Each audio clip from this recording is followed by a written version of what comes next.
Nggak cuma menjadi wajan aja, fams. Peralatan makan ternyata juga banyak yang dibuat dari tanah liat atau biasa disebut dengan gerabah.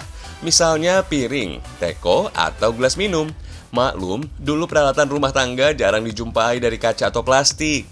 Bahkan gerabah juga disulap jadi dekorasi rumah kekinian. Misalnya pot gerabah ini, fams. Keren abis. Kalian bisa melihat gerabah unik ini di salah satu rumah di kawasan Serpong, Tangerang. Lihat, semua jenis tanaman ditanam di dalam pot gerabah. Kalau seragam gini jadi kelihatan makin cantik ya.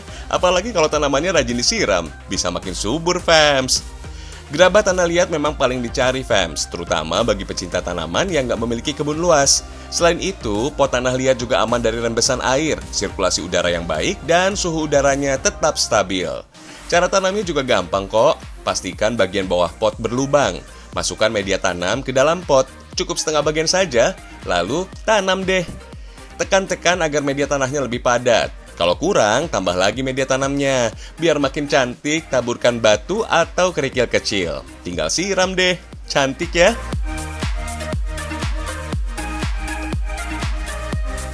Ngomongin soal gerabah, di Banten ada sentra kerajinan gerabah yang sudah ada sejak zaman Kesultanan.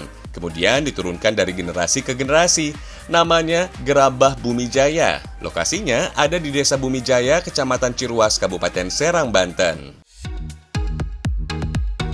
Dulu, hampir semua warga Desa Bumi Jaya bermata pencarian sebagai pengrajin gerabah. Sayangnya, kini hanya tersisa sekitar 150 pengrajin saja. Penyebabnya, keahlian membuat kerajinan gerabah ini tidak diturunkan karena mereka lebih memilih bekerja di luar kota Serang, Banten. Sayang banget, fams. Lama-lama bisa hilang pengrajin gerabah ini. Proses pembuatannya masih sama dengan gerabah pada umumnya. Tanah liat harus diolah dulu sampai teksturnya kalis. Lalu campur tanah liat dengan air dan pasir sungai. Aduk sampai rata deh.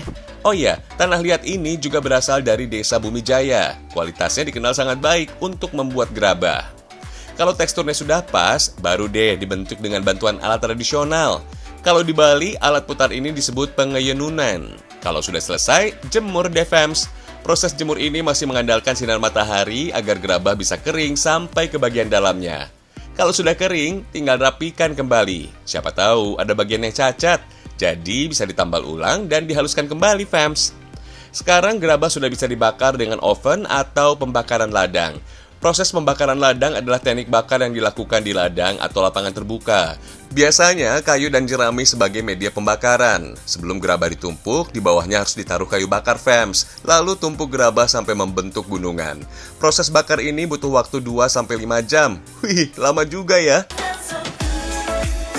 Tenang, ada gerabah yang sudah jadi kok. Nah, gerabah ini sudah siap dipasarkan. Ada cangkir, teko, dan peralatan rumah tangga, celengan, pot tanaman, sampai gentong berukuran jumbo.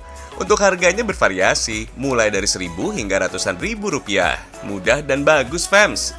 Sayangnya, pamor gerabah Bumi Jaya yang sempat mendunia, kini sudah mulai redup karena terkendala proses pemasaran. Paling-paling permintaan paling banyak pada pembuatan kuali kowi untuk menggodok biji emas.